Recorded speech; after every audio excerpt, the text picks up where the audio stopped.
જય સ્વામિનારાયણ વિદ્યાર્થી મિત્રો,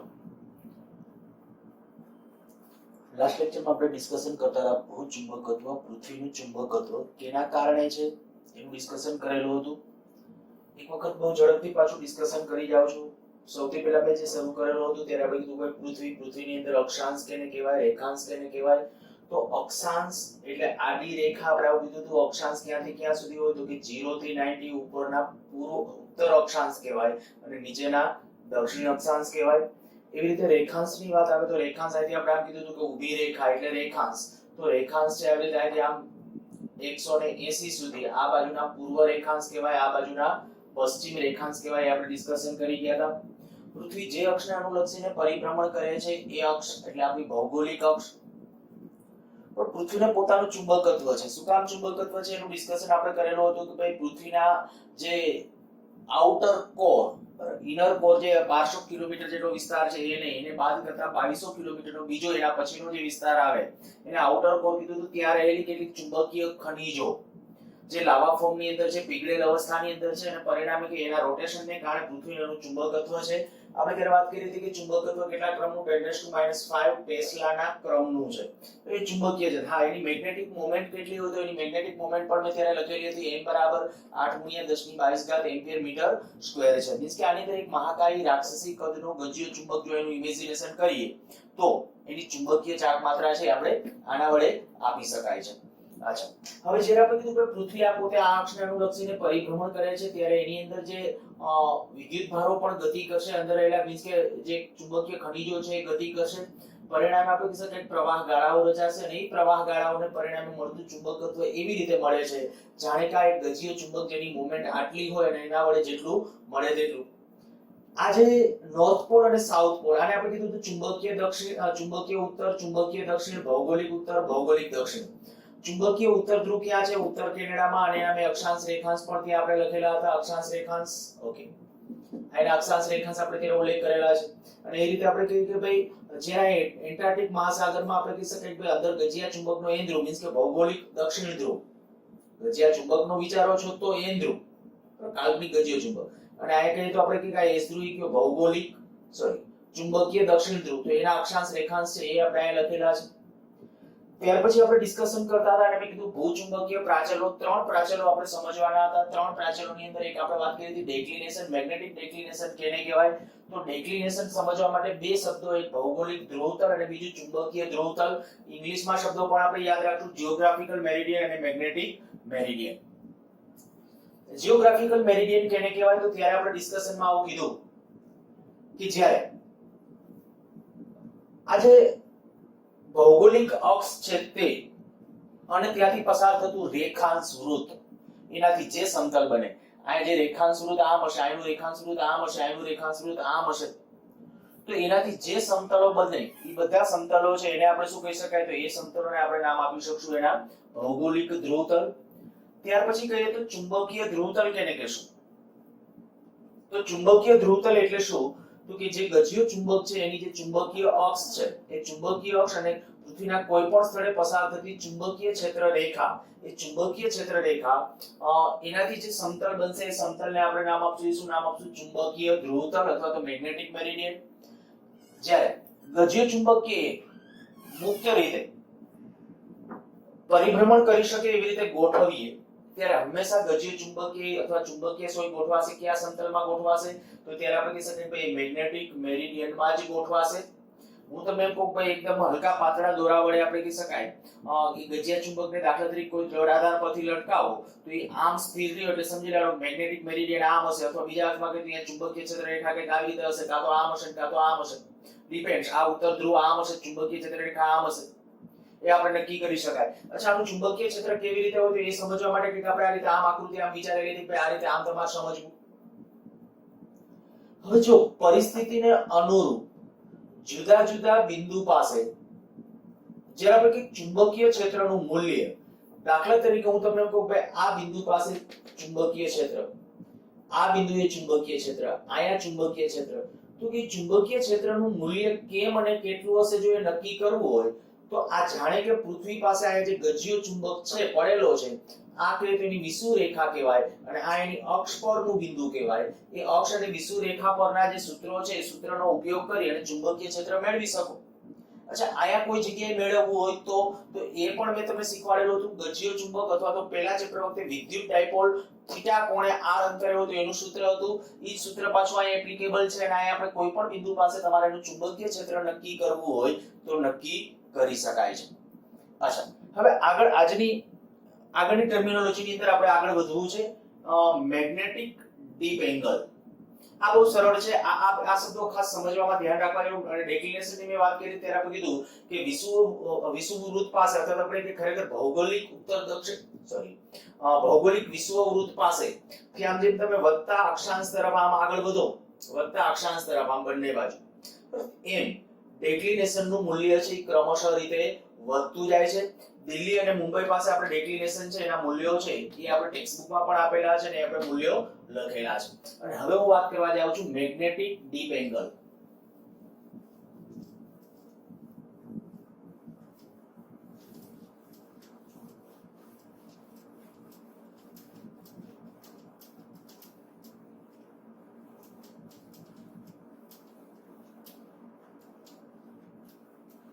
બહુ સિમ્પલ અને સરળ અને મેક્સિમમ પ્રશ્નો પાછા એના જ પૂછાય છે. ડીપ એંગલ ઉપરથી પ્રશ્નો ગુજકેટમાં અને નીટની અંદર ઘણી વખત ક્વેશ્ચન જોવા મળેલા છે.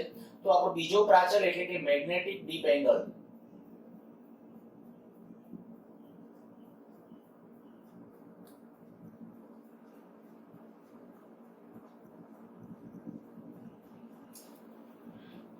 એનું આપણે બીજું નામ લખેલું હતું નમન કોણ અથવા એને નતિ કોણ પણ કહેવાય. નમન કોણ અથવા નતિ કોણ શું છે? Magnetic deep angle, deep circle. જે મેગ્નેટિક નીડલ આવે ને, જ્યારે હું તમને કહું કે મેગ્નેટિક નીડલ છે ઉર્ધ્વ સમતલમાં, માની કે ઉર્ધ્વ સમતલ એટલે આ ઉર્ધ્વ સમતલ, ઉભો સમતલ, ઉર્ધ્વ સમતલમાં કોઈ સમક્ષિતિજ અક્ષને અનુલક્ષીને પરિભ્રમણ કરી શકે એવી કોઈ સોય હોય ને તેને ડીપ સર્કલ આવું બોલી શકાય છે. એ આપણી સામાન્ય જે હોકા યંત્ર હોય ને, એ હોકા યંત્રમાં ક્યાંક કદાચ તમે નાના હશો તો એમાં રમકડામાં ને એમાં ક્યાંક રહીમાં હશો કે એની અંદર કાંઈ એકદમ પાતળી એવી એક સોય હોય, એ આમે રાખી શકો ને આમે રાખી શકો. પણ અત્યારે હું ખાલી એમ કહું કે આજે મેગ્નેટિક ડીપ એંગલ સમજવા માટે માની લો કે એક હોકા યંત્રની આપણી જે સોય છે એને તમે મેગ્નેટિક મેરિડિયનમાં પહેલા તો ગોઠવો. હવે ઓટોમેટિકલી અત્યારે જો એમનેમ દાખલા તરીકે મારે બહુ સાદી અને સિમ્પલ રીતે ડીપ એંગલ નક્કી કરવો હોય તો શું કરવાનું? બરાબર આ ગજ્ય ચુંબક છે માની લ્યો, આનું સેન્ટર ઓફ માસ જ્યાં હોય ને ત્યાંથી દોરાને બાંધવાનું. હલકો દોરો, પાતળો દોરો. પોતે પાછું વળી પાછું આપણે કહીએ એમાં વળ ચડે તો ટોર્ક ઉત્પન્ન થાય એવું ન થવું જોઈએ. એકદમ પાતળો દોરો. બરાબર ક્યાંથી બાંધવાનો? એના સેન્ટર ઓફ માસ પાસેથી બાંધો. અને જ્યારે એને લટકાવશો, એમનો દ્રઢ આધાર પરથી લટકાવશો તો તે કેમનો ગોઠવાશે?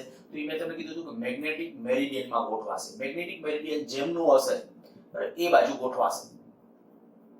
હવે માની લો કે મેગ્નેટિક મેરિડિયન છે એ આમ છે, બરાબર? મેગ્નેટિક મેરિડિયન આમ છે. તો એ મેગ્નેટિક મેરિડિયનમાં એક્ઝેક્ટલી આમ રહેવાને બદલે, મેગ્નેટિક રહેશે મેગ્નેટિક મેરિડિયનમાં, પણ મેગ્નેટિક મેરિડિયનમાં એક્ઝેક્ટલી આમ રહેવાને બદલે એ કદાચ આમ થોડી નમેલી હોઈ શકે. મેગ્નેટિક મેરિડિયનમાં એક્ઝેક્ટ આમ ચુંબકીય સોય સમક્ષિતિજ રહેવાને બદલે એ કંઈક નમેલી હોઈ શકે. એ જેટલી નમેલી હશે ને એને કહેવાય મેગ્નેટિક ડીપ એંગલ. એ મેગ્નેટિક ડીપ એંગલ એટલે એને સંજ્ઞામાં આપણે I વડે દર્શાવશું. જો અત્યારે અને એનું કારણ શું છે એ કારણને પણ આપણે ફીલ કરીએ. હું પહેલા તો કદાચ દાખલા તરીકે માની લ્યો કે આપણો આ મેગ્નેટિક મેરિડિયન, હું થોડી ટેક્સ્ટબુક કરતા અલગ રીતે આકૃતિ ડ્રો કરું છું. આ મેગ્નેટિક મેરિડિયન છે. માની લો કે આપણે પૃથ્વીના કોઈ સ્થળે છે એ જગ્યાએ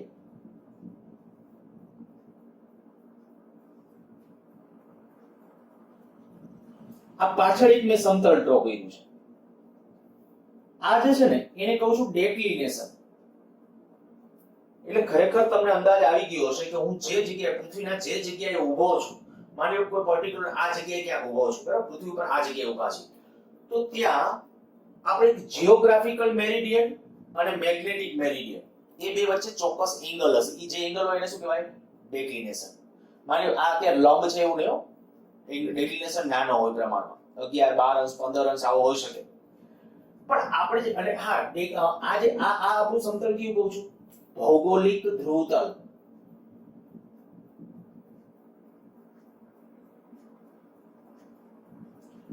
અને આ કહું છું ચુંબકીય ધ્રુવતલ.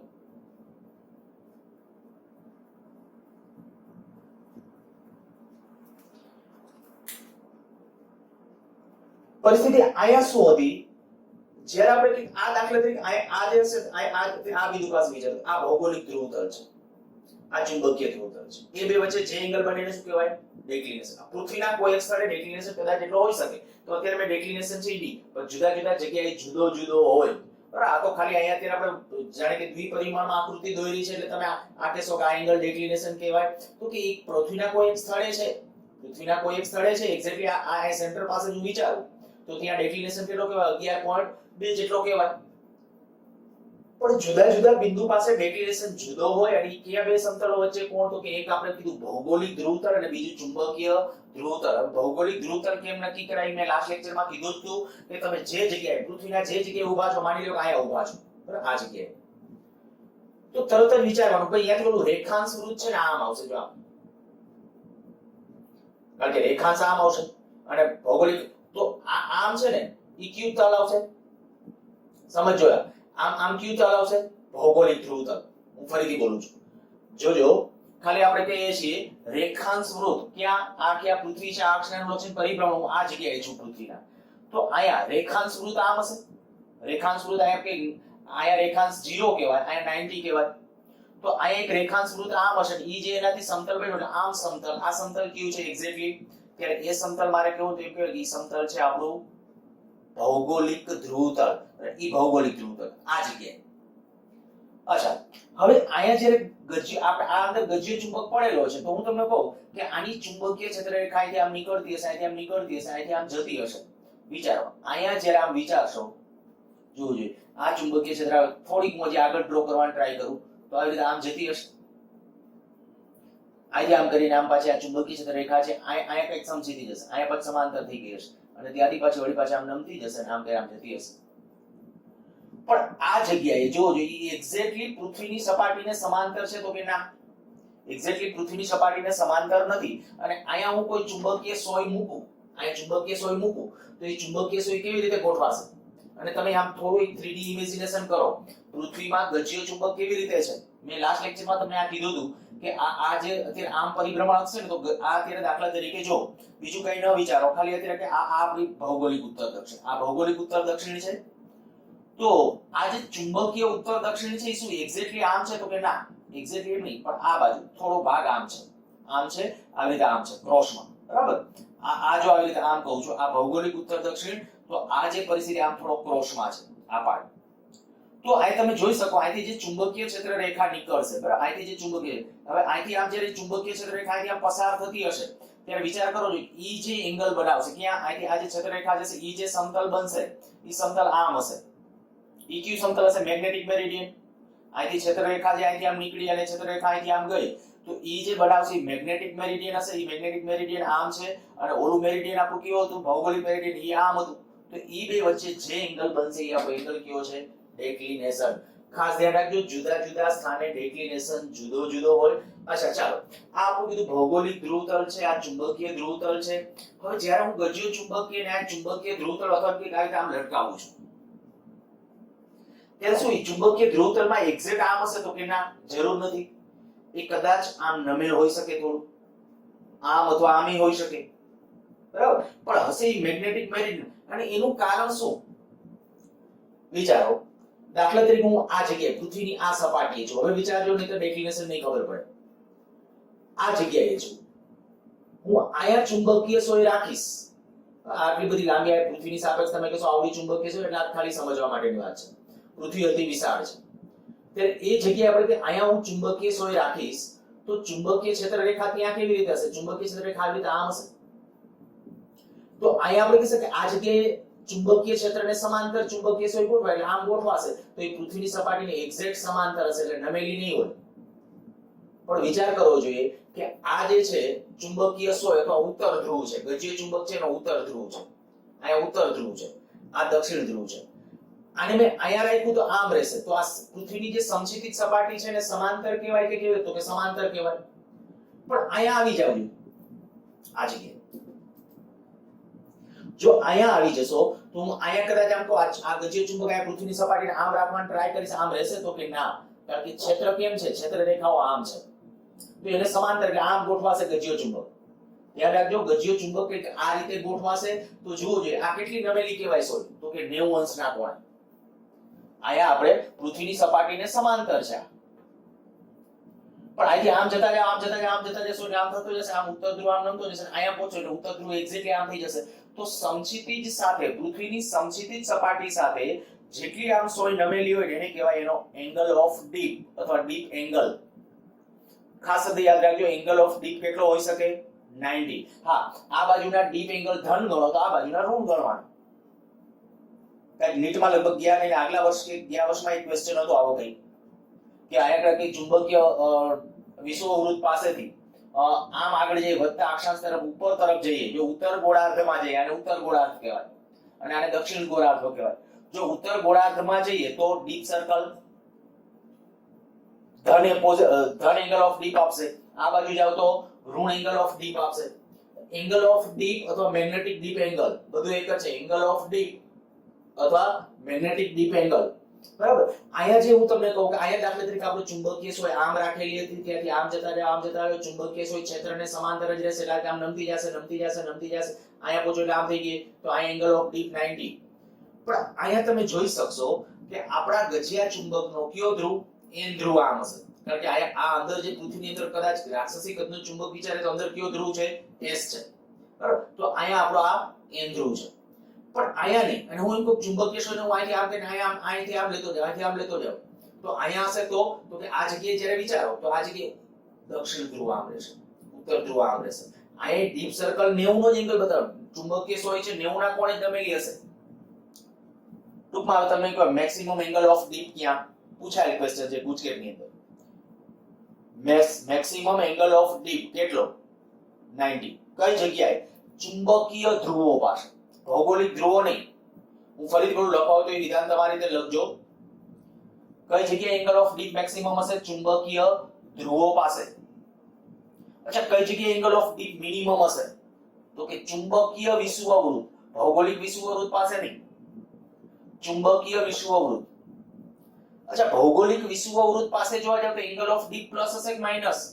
તો કે માઈનસ. કેમ? તો કે અહીંયા આ હોય પછી દક્ષિણ ધ્રુવ છે ને આમ નમતો જશે એટલે એંગલ ઓફ ડીપ કેવો ગણવાનો? માઈનસ. બરાબર, એંગલ ઓફ ડીપ માઈનસ ગણવાનો એટલે ભૌગોલિક વિષુવવૃત્ત પાસે એંગલ ઓફ ડીપ કેવો? માઈનસ. હું ફરીથી બોલી જાઉં છું, પૃથ્વીના ચુંબકીય ધ્રુવો પાસે એંગલ ઓફ ડીપ 90, અહીંયા પ્લસ 90, અહીંયા માઈનસ 90. ચુંબકીય વિષુવવૃત્ત એટલે આ પૃથ્વીની આ જે ભાગ આવશે એ ચુંબકીય વિષુવવૃત્ત આવશે, ત્યાં એંગલ ઓફ ડીપ 0. અહીંથી આમ વધતા અક્ષાંશ તરફ જઈએ એંગલ ઓફ ડીપ ધનમાં વધતો જશે, અહીંથી વધતા અક્ષાંશ તરફ જઈએ એંગલ ઓફ ડીપ છે એ ઋણમાં વધતો જશે. અહીંયા આપણે કઈ ભૌગોલિક વિષુવવૃત્ત પાસે, ભૌગોલિક વિષુવવૃત્ત પાસે એંગલ ઓફ ડીપ કેટલો? તો કે ઋણ, કઈક હશે ઋણ હશે. ઓકે, એટલે હવે તમને એ અંદાજ આવી ગયો હશે કે ભાઈ ચુંબકીય સોય શું કામ નમેલી રહે છે. બરાબર, ચુંબકીય ક્ષેત્રને સમાંતર રહે. તો ટેક્સ્ટ બુકમાં એક બીજી સરસ મેં અહીંયા આકૃતિ ડ્રો નથી કરી પણ ઓકે ચાલો આમાં લઈ લો, આની સાથે જ આવી એક આકૃતિ ડ્રો કરેલી છે. ભાઈ માની લો કે તમે પૃથ્વીના આ કોઈ સ્થળે છો, કોઈ જગ્યાએ આ બિંદુએ, તો અહીંયા ચુંબકીય ક્ષેત્ર રેખા કેવી રીતે હોઈ શકે? તો કે અહીંયા ચુંબકીય ક્ષેત્ર રેખા કદાચ બની શકે કે ભાઈ આ જે ઉત્તર ધ્રુવ છે એમાં ચુંબકીય ક્ષેત્ર રેખા નીકળી અને અહીંથી આમ જતી હોઈ શકે. આખી હવે ક્ષેત્ર રેખા ડ્રો નથી કરતો, પણ અહીંયા એ જે ચુંબકીય ક્ષેત્ર રેખા આપણે જ્યારે વિચારીએ છીએ અહીંથી આમ ચુંબકીય ક્ષેત્ર રેખા, ત્યારે એનો બે ઘટકો, ખાસ કરીને આપણે કે પૃથ્વીના કેન્દ્ર તરફનો ઘટક એક આમ મળશે અને બીજો પૃથ્વીની સપાટીને એક આમ સમાંતર,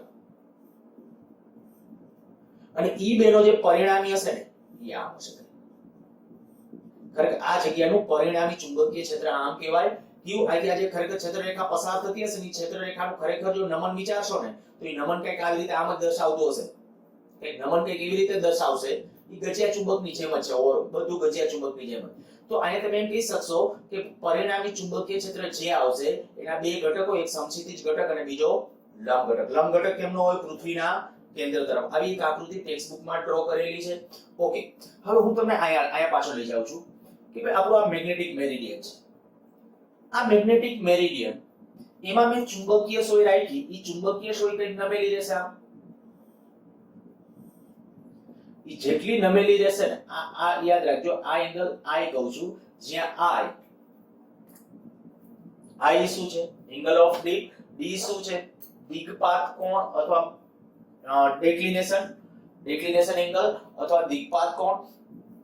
અને આ જે કહું છું ઈ મેગ્નેટિક ડીપ એંગલ અથવા એંગલ ઓફ ડીપ જે આપણને આ રીતે આમ મળે છે. હવે આ આકૃતિ ટેક્સ્ટ બુક ની અંદર પાછી આમ ક્રોસમાં ડ્રો કરેલી છે. આને આમ કરીને આમ લીધેલી છે. આ આકૃતિ આખી આમ કરીને આમ છે એટલે તમને આમ 3D માં ઇમેજ કરાવવાનો ટ્રાય કરી છે. આકૃતિ જોજો તમારી રીતે સમજાઈ જશે તમને. પણ આ મેગ્નેટિક મેરિડિયન છે ને એક્ઝેક્ટ મેં અત્યારે બ્લેકબોર્ડ ના સમતલમાં ડ્રો કરવું સહેલું પડે. આ ડ્રો કરવું સહેલું પડે. એને મેગ્નેટિક મેરિડિયન આમ રાખ્યું છે. મેગ્નેટિક મેરિડિયન આમ રાખ્યું છે. મેગ્નેટિક મેરિડિયન આમ રાખો એટલે ચુંબકીય સોય કંઈક આવી રીતે આમ બતાવેલી. ચુંબકીય સોય આ જે ચુંબકીય સોય છે ને એ ચુંબકીય સોય આમ બતાવેલી છે. એના બે ઘટકો એટલે એક ઓલી બાજુનો ઘટક અને એક નીચે તરફનો ઘટક. એટલે આ વર્ટિકલ ઘટક થશે. આના બે ઘટકોની અંદર આ એક ઘટક કહી દઉં એ આપણો હોરિઝોન્ટલ ઘટક HE આને કહીશું ZE. સંજ્ઞા પછી આમ તો કોઈ પણ લખી શકાય.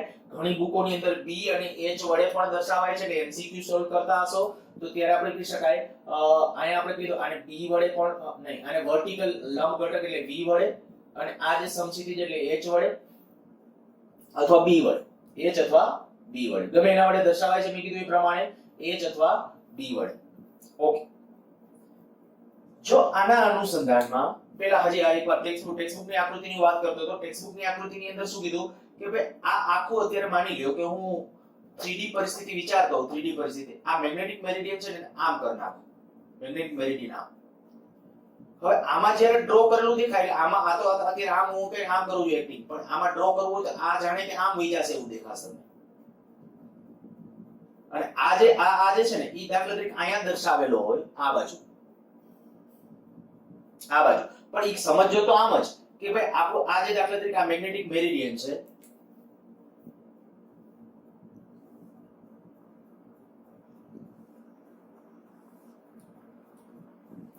માનો કે આ મેગ્નેટિક મેરિડિયન અને પાછળની સાઈડ છે પાછું ભૌગોલિક ધ્રુવ તલ.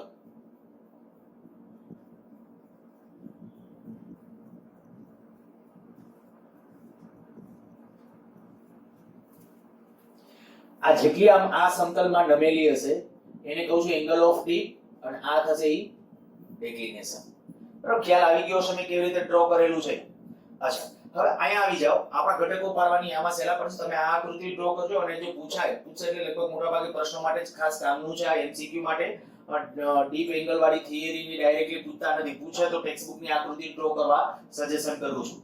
અચ્છા, હવે અહીંયા જુઓ તો આપણે કીધું ભાઈ આ એંગલ ઓફ ડીપ I છે. જો એંગલ ઓફ ડીપ I હોય તો હું આના માટે tan I લખું અથવા પહેલા આપણે આ કહીએ કે ભાઈ આ પરિણામી ચુંબકીય ક્ષેત્ર B હશે. V વડે હતા. અત્યારે કહું આ પૃથ્વીનું પરિણામી ચુંબકીય, એનો અર્થ શું થયો? આ જે મેં આમ દર્શાવ્યું ને તો એમ સમજવાનું કે જે ચુંબકીય ક્ષેત્ર રેખા છે ને જો અહીંથી આ દાખલા તરીકે અહીંથી આમ જતી હશે, ચુંબકીય ક્ષેત્ર રેખા અહીંથી આમ પસાર થતી હશે ને તો આ જે છે ને આ તીર ઈ તીર આ છે. ઈ તીર આપણું આ થશે. હવે એના બે ઘટકો, આના મારે બે ઘટકો જોઈતા. આના બે ઘટકો તો ક્યાં બે ઘટકો? એક આમ સમક્ષિતિજ ઘટક અને બીજો આમ લંબ ઘટક પૃથ્વીના કેન્દ્ર તરફ. સમજાઈ ગયું? ફરીથી અહીંયા જે હું કહું છું કે અહીંયા ખરેખર ક્ષેત્રરેખા આમ આવતી હશે એટલે ઘટકો આમ ન પડે. આ તો ટેક્સ્ટ બુકમાં ત્યાં દર્શાવ્યા હતા એટલે મેં આ પરિસ્થિતિ દોરી છે. ખાલી અત્યારે આટલું સમજો કે અહીંયા ચુંબકીય ક્ષેત્રરેખા કેવી રીતે હશે? ચુંબકીય ક્ષેત્ર અહીંથી નીકળી અહીંથી આ ચુંબકીય ક્ષેત્રરેખા આમ અંદર એન્ટર થતી હશે. જો અહીંયા એવી રીતે આમ હોય તો અહીંયા પ્રત્યે પરિણામી ચુંબકીય ક્ષેત્ર આમ છે અને આમ છે. એના બે ઘટકો લે. એક આ બાજુ ઘટક મળે સમક્ષિતિજ પૃથ્વીની સપાટીને સમક્ષિતિજ ઈ આ HE અને બીજો આ પૃથ્વીના કેન્દ્ર તરફ જે મળશે ઈ આ ZE ઈ વર્ટિકલ ઘટક. તો હું આના માટે tan I લખું જો આકૃતિ પરથી આમે લખી નાખું B નો આ બાજુનો ઘટક HE બરાબર શું થશે B tan I B નો આ બાજુનો ઘટક સમક્ષિતિજ ઘટક એટલે શું થઈ જશે B tan I એના બરાબર શું થઈ જશે HE અને આ જ રીતે ZE લખી નાખું તો ZE બરાબર શું થઈ જશે B આ tan ની સોરી ભૂલ કરી છે cos I ઘટક આપણે લખતા હોય ત્યારે શું આવશે cos અને sin ના પદની અંદર. તો આપણે કે આનો આ બાજુનો ઘટક એટલે cos અને આનો આ બાજુનો ઘટક એટલે sin તો B sin I અને જો હવે બેનો ગુણોત્તર લઈએ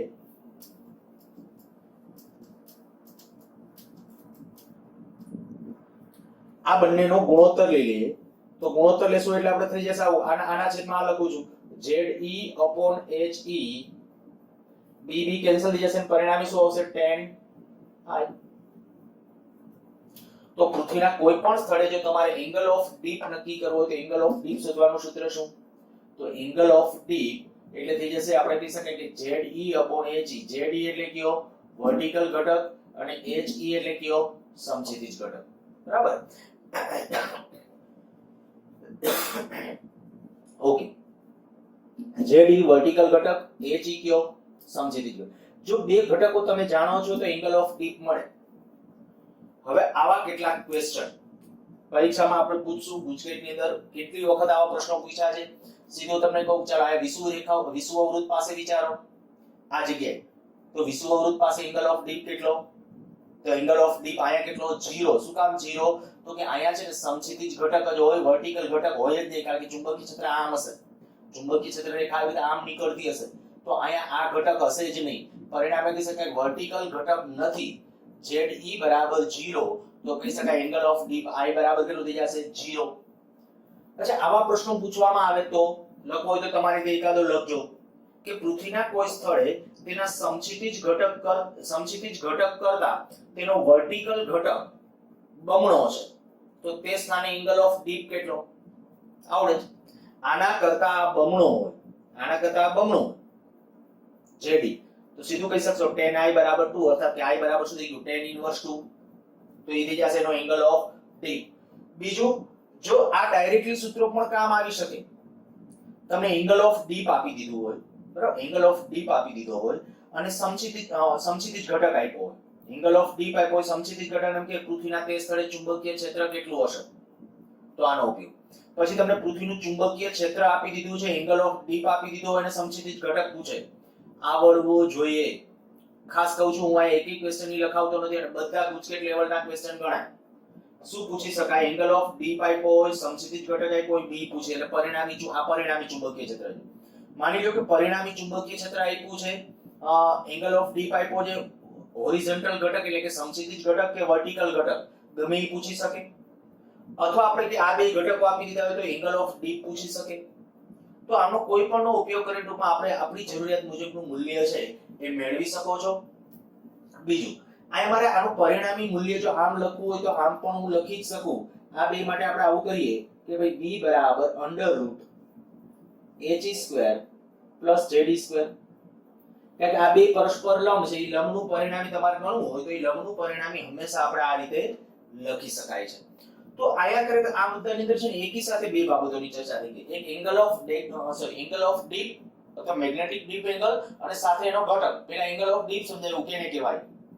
એંગલ ઓફ ડીપ એટલે શું તો એંગલ ઓફ ડીપ એટલે આપણે કીધું કે જો મેગ્નેટિક મેરિડિયનમાં ભ્રમણ કરી શકે તેવી ચુંબકીય હોય. હું બોલું છું ફરીથી મેગ્નેટિક ડીપ એંગલની વ્યાખ્યા કે શબ્દ તમારા મનમાં લખો હોય તો બરાબર સાંભળી લ્યો પછી લખી નાખો. મેગ્નેટિક મેરિડિયનમાં ભ્રમણ કરી શકે તેવી સોય સમક્ષિતિજ સાથે જેટલા કોણે નમેલી રહે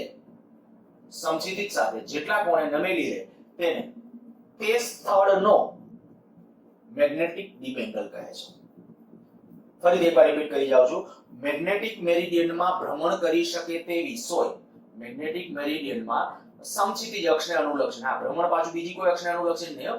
મેગ્નેટિક મેરિડિયનમાં સમક્ષિતિજ અક્ષને અનુલક્ષીને ભ્રમણ કરી શકે તેવી ચુંબકીય સોય સમક્ષિતિજ સાથે જેટલાના કોણે નમેલી રહે તેને તે સ્થળનો એંગલ ઓફ ડીપ કહે છે. અને એંગલ ઓફ ડીપ કેવી રીતે હશે? આ એંગલ ઓફ ડીપ 0 અહીંથી આમ જાવ તો વધતો જશે પોઝિટિવ. આ મહત્તમ ને 90 હશે પોઝિટિવમાં, અહીંયા 90 જશે પણ અહીંયા નેગેટિવમાં 90 હશે. ટૂંકમાં જે કે વધતા અક્ષાંશ તરફ જેમ આગળ વધતા જશે એમ એંગલ ઓફ ડીપ નું મૂલ્ય છે એ સતત વધતું જશે. પછી એમાં આપણે કીધું કે એના ઘટકો, આ ઘટકો પાડીને આપણે જે એના તો એમાંથી એનો સમક્ષિતિજ ઘટક આવી ગયો તો સમક્ષિતિજ ઘટક કેટલો હશે? તો He બરાબર B cos I એનો સમક્ષિતિજ ઘટક. આનું પ્રાધાન્ય એટલા માટે તમે કે આ બે ઘટકો છે તો સમક્ષિતિજના વર્ટિકલમાં ઘટકો બે પાડ્યા, શું કામ ઓને પ્રાધાન્ય આપ્યું સમક્ષિતિજ ઘટકને? તો કે એની હજી વધારે ડિસ્કશન તમને આવતા ચેપ્ટરમાં વધારે ખબર પડશે. કારણ કે ત્યાં આપણે કહીશું પૃથ્વીની સપાટી ઉપર જે ચુંબકીય ક્ષેત્ર દ્રશ્યમાન થાય ને એ આ જો સમક્ષિતિજ ઘટક અથવા જે ઇફેક્ટિવ હશે. આપણે ગજ્યો ચુંબક લટકાવોની આમ ગોઠવાશે તો એ કયું ક્ષેત્ર ત્યાં જવાબદાર હશે વધારે? ક્ષેત્ર તમે સ્વાભાવિક રીતે સમજી શકો ભાઈ જવાબદાર એના માટેનું ક્ષેત્ર કયું હશે? સમક્ષિતિજ ઘટક. પછી ભલે એના માટે આપણે કીધું પરિણામી ચુંબક છે પણ સમક્ષિતિજ ઘટક છે ને પૃથ્વીની સપાટી પર વધારે ઇફેક્ટિવ હશે. પરિણામે આપણે સમક્ષિતિજ ઘટકને આપણે વધુ કન્સિડર. હા, આને ધ્યાનમાં રાખીને નેક્સ્ટ ચેપ્ટર ની અંદર છે મેં કીધું કે આપણે આગળ વધવાના છે આ બે ઘટકોને કન્સિડર કરીને જ ચાલશું. આપણે અત્યારે જે ડિસ્કશન કરી ત્રણ મુદ્દાના સંદર્ભમાં, કયા? મેગ્નેટિક ડીપ એંગલ અને એંગલ ઓફ ફરીથી પહેલો મુદ્દો આપણે શું કીધો? પહેલો મુદ્દો આપણે ડિસ્કશન કરી હતી ડેક્લિનેશન કોણ અથવા દિગ્પાત કોણ. બીજો આપણે મુદ્દો ડિસ્કશન કર્યો મેગ્નેટિક ડીપ એંગલ. અને ત્રીજું અત્યારે જે આપણે કીધું સમક્ષિતિજ ઘટક. તો સમક્ષિતિજ ઘટકનું મૂલ્ય કેટલું? He બરાબર B cos I. વર્ટિકલ ઘટક નથી ધ્યાનમાં રાખવાનું એવું નહીં, પણ વધારે મહત્વ આનું છે એટલે આપણે એને ધ્યાનમાં રાખીને ચાલશું. સારું, આ લગભગ ટેક્સ્ટબુક રિલેટેડ ડિસ્કશન થઈ ગયું. એકાદ એમસીક્યુ માટે ડિસ્કસ કરીએ.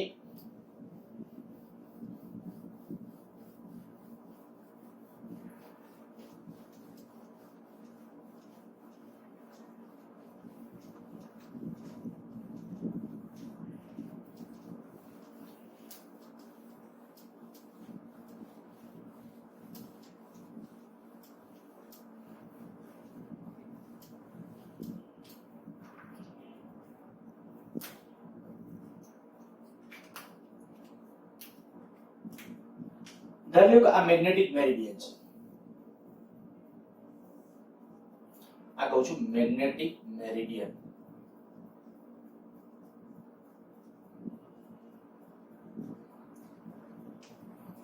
મેગ્નેટિક મેરિડિયનમાં હું ચુંબકીય સોય રાખીશ ત્યારે માની લો ચુંબકીય સોય આમ નમેલી રહે છે તો એનો આ બાજુનો જે ઘટક આવશે એને કયો ઘટક કહેવાય? એનો સમક્ષિતિજ ઘટક, જેને આપણે શેના વડે દર્શાવ્યો છે? He વડે. અને આ બાજુ જે ઘટક હશે એને કહી દઉં છું Ze. આનો ઇનડાયરેક્ટલી અર્થ એવો થયો કે ભાઈ ચુંબકીય સોય હું રાખીશ તો ચુંબકીય સોય છે કે આ રીતે આમ કંઈક નમેલી રહેશે અને જે એંગલ હશે એને એંગલને કહેવાય એંગલ ઓફ ડી. પણ માની લ્યો કે આ મેગ્નેટિક મેરિડિયન સાથે એક ચોક્કસ એંગલ આલ્ફા એંગલ આવેલો એક સમતલ વિચારો.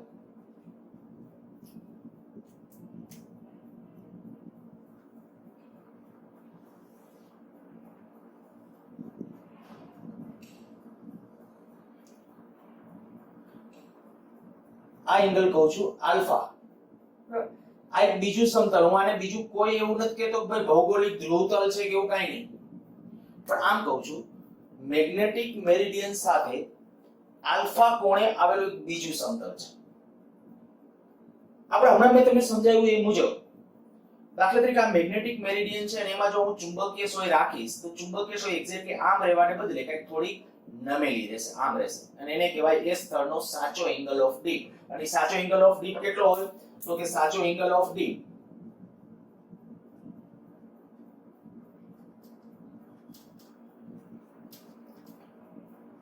tan I બરાબર આના માટે આમ tan I લખશો તો સામેની બાજુ એટલે ZE upon HE. આ સાચો એંગલ ઓફ ડીપ માટેનો આ પરિણામ નંબર 1. પણ હવે હું શું કહું છું કે મેગ્નેટિક મેરિડિયનમાં નહીં, મેગ્નેટિક મેરિડિયન સાથે આલ્ફા કોણે આવેલું એક સમતલ છે. અથવા એવું સમજી લ્યો કે આ અત્યારે એક પુઠ્ઠું મેં લીધું, બરાબર? મેગ્નેટિક મેરિડિયન એક્ઝેક્ટલી આવી રીતે આમ છે. મેં શું કરું, આ આપણો આ ચુંબકીય સોય જો મેગ્નેટિક મેરિડિયનમાં રાખી છે તો આવી રીતે આમ નમેલી રહેશે, એવું સમજો. આ રીતે આમ રહે છે આ મેગ્નેટિક મેરિડિયનમાં. આ બરાબર પુઠ્ઠું છે કે બુક છે આપણી, એને મેં અત્યારે રાખી અને મેગ્નેટિક મેરિડિયનમાં આટલી નમેલી રહે છે અને આ બાજુનો ઘટક એટલે કયો? સમક્ષિતિજ ઘટક. આ ઘટક એટલે વર્ટિકલ ઘટક, લંબ ઘટક. પણ હું આવું કરું કે આ પુઠ્ઠું કે બુકને છે મેગ્નેટિક મેરિડિયનમાં રાખવું જ નહીં અને ફરજિયાત અહીંથી આમ કરીને આમ નમાવું આમ. તો ફરજિયાત એની પછવાડે આ બાજુ આ સોય રહેલી છે, સોયને આ બાજુ આવવું જ પડશે. હવે એ મેગ્નેટિક મેરિડિયનમાં નહીં રહે, કારણ કે મેગ્નેટિક મેરિડિયન તો આ હતું. પણ આને હું અહીંથી આમ લઈ જાઉં છું તો આપણે કહી શકીએ કે અહીંયા હવે જે કદાચ આ સોય ગોઠવાશે ને એ પેલા જેટલા એંગલ નહીં હોય, કારણ એંગલ બદલાશે. એનો આભાસી એંગલ ઓફ ડીપ કહેવાય. આ માની લો કે આ સમતલની અંદર તમે એંગલ ઓફ ડીપ આપ્યો છે,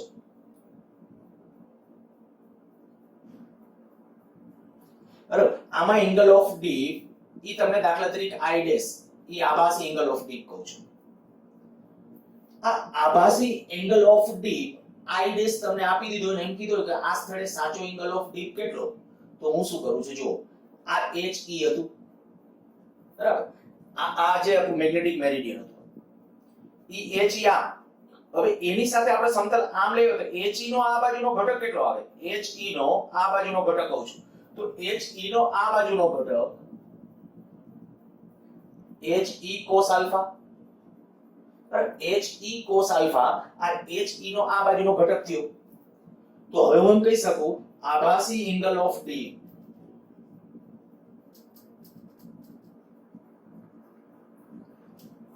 તો આના માટે હું tan I ડેશ લખું તો tan I ડેશ બરાબર, તો tan I ડેશ એટલે સામેની બાજુ એટલે ZE જ રહેશે છેદમાં HE cos આલ્ફા. કારણ કે ત્યારે આ જે હવે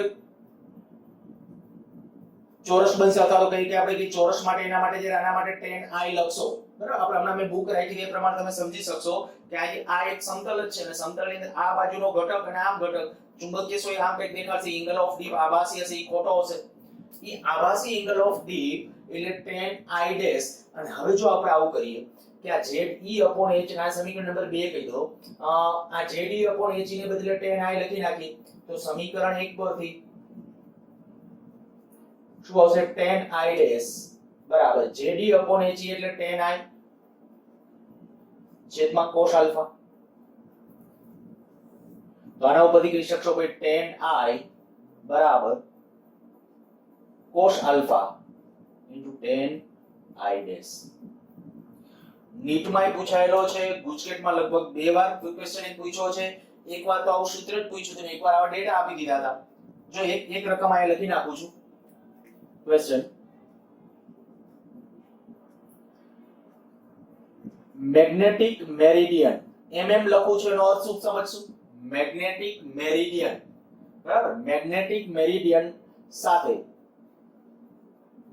45 અંશના કોણ બનાવતા સમતલમાં એંગલ ઓફ ડી 30 અંશ મળે છે. તો તે સ્થળે સાચો એંગલ ઓફ ડી કેટલો?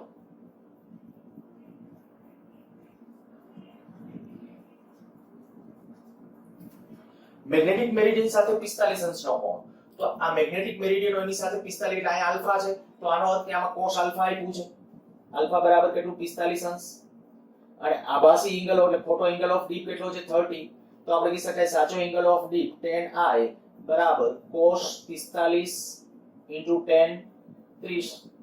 cos 45 ની કિંમત 1/√2 tan 30 તો 1/√3. તો આના ઉપર તમે કહી શકશો 1/√6.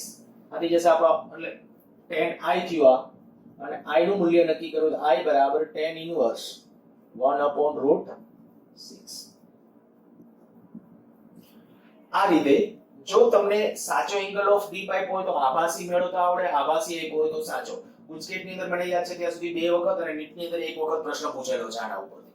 અચ્છા, હજી આમાં થોડું ચેન્જ કરીને હજી થોડુંક આગળ વધવું હોય, આમાં થોડું ચેન્જ કરીને આગળ વધું છું. પહેલા આટલું આ જે છે સ્ક્રીન પોઝ કરીને લખી રાખજો. ચાલો હવે આ પૂછી નાખું છું.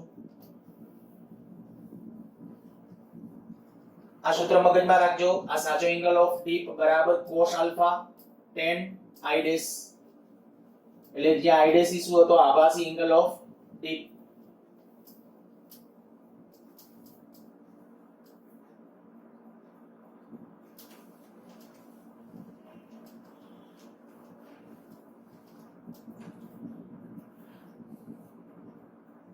આ માની લો કે આપણું મેગ્નેટિક મેરિડિયન, આ મેગ્નેટિક મેરિડિયન, મેગ્નેટિક મેરિડિયન સાથે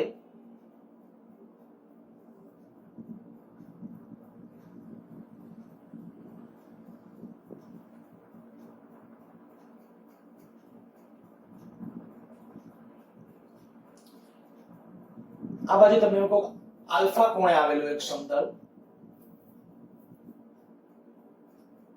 એવી રીતે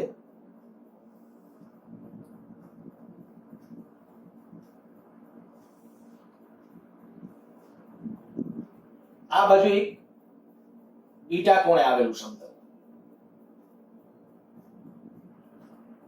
માની લો કે આ સમતલમાં આ મેગ્નેટિક મેરિડિયન છે, આ સમતલમાં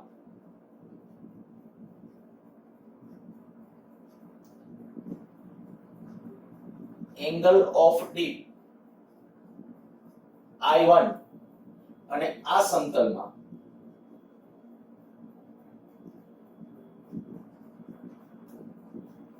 એંગલ ઓફ ડીપ I2 છે. તો આ સ્થળે સાચો એંગલ ઓફ ડીપ કેટલો?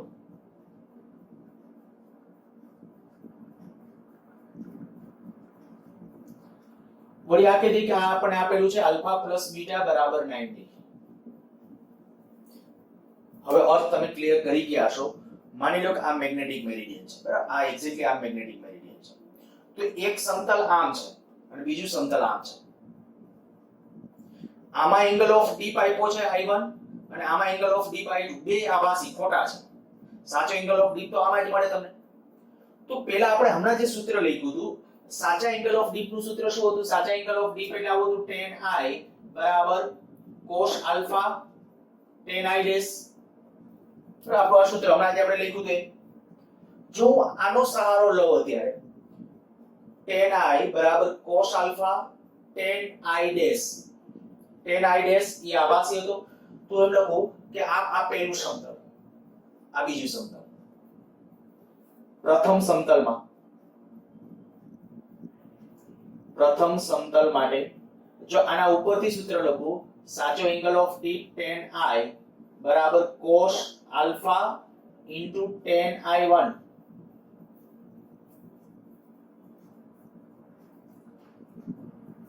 આમાં કદાચ આ tan i1 આ બાજુ લઈ લો, દર્શાવો તો દર્શાવી શકો છો કે આપણે ચાલ આવું જ કરીએ. cos આલ્ફા નું સૂત્રનો કરતા બનાવી દઉં છું, પછી જરૂર છે એટલે tan i1 આને સમીકરણ નંબર 1 કહી દો. હવે બીજા સમતલમાં, જો બીજા સમતલ માટે આપણે ડિસ્કસ કરીએ તો બીજા સમતલની અંદર આથી તમે આ સમતલમાં આવી જાવ છો તો ત્યાં શું લખશો? tan, અહીંયા સાચો angle of deep tan i બરાબર શું આવશે? cos beta into tan i2.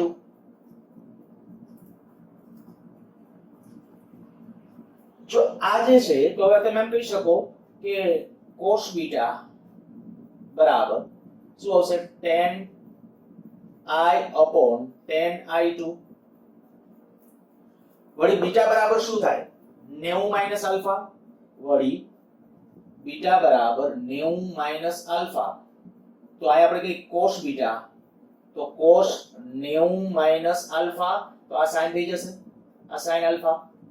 તો આની જગ્યાએ લખી નાખું sin આલ્ફા, માટે sin આલ્ફા બરાબર શું આવ્યું? 10i upon 10i2. હવે આને સમીકરણ નંબર 2 કહી દો.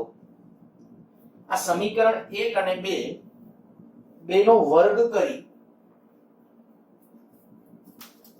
અને ઉમેરી સમીકરણ 1 નો વર્ગ વત્તા 2 નો વર્ગ લેતા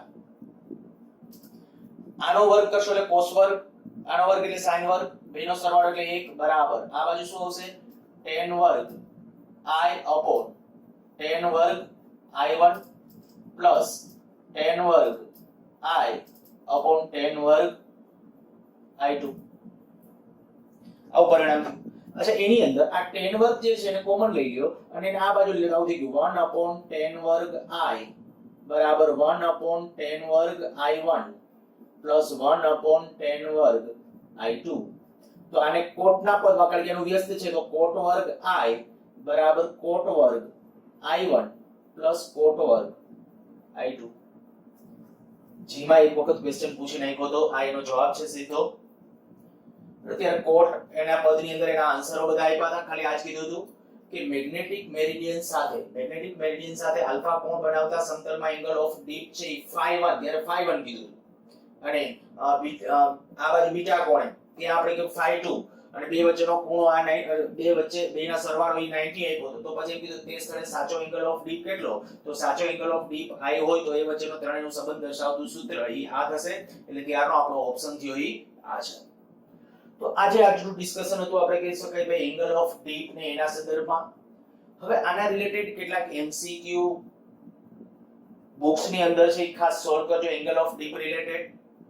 ટેક્સ્ટ બુક ની અંદર કેટલાક ઉદાહરણો ને એ પણ છે. આટલું સમજી લીધા પછી ઉદાહરણો ને એ પણ થશે પણ છતાં એ આપણે આવતા લેક્ચર છે પીડીએફ માંથી એક વખત લઈ લેશું. અત્યારે અહીંયા સુધી અટકાવું છું. ખાસ આ એંગલ ઓફ ડીપ ના જેટલા સૂત્રો કરાવ્યા છે તે બરાબર. એંગલ ઓફ ડીપ ના આપણે જે મેં કીધું એંગલ ઓફ ડીપ નું એક તો tan i બરાબર આપણું જે ડાયરેક્ટલી પરિણામ હતું tan i બરાબર વર્ટિકલ ઘટક છેદમાં હોરિઝોન્ટલ ઘટક ze upon he એક સૂત્ર એ. પછી ઓલા આપણે જે એના બે ઘટકોના અલગ અલગ સૂત્રો લખ્યા હતા એ ધ્યાનમાં રાખવા કારણ કે એમાં એંગલ ઓફ ડીપ i આવશે. પછી એક આ જે પરિણામ આપણે આની પહેલાનો જે પ્રશ્ન લીધો એની અંદર આવ્યું અને એક આ પરિણામ. મોસ્ટલી લગભગ આટલું કરશો એટલે એંગલ ઓફ ડીપ રિલેટેડ પ્રશ્નો સોલ્વ થઈ જશે. બાકી કન્સેપ્ચ્યુઅલ હશે સીધા. પૃથ્વીના સ્થળે તમને કહી દીધું વિષુવ અવૃત્ત પાસે કેટલું, વિષુવ અવૃત્ત પાસે કેટલું, પછી ધ્રુવો પાસે ઉત્તર ધ્રુવ પાસે એંગલ ઓફ ડીપ કેટલો, આવા બધા પ્રશ્નો. તો એ બહુ સિમ્પલ હોય છે અને બધાને આવડે.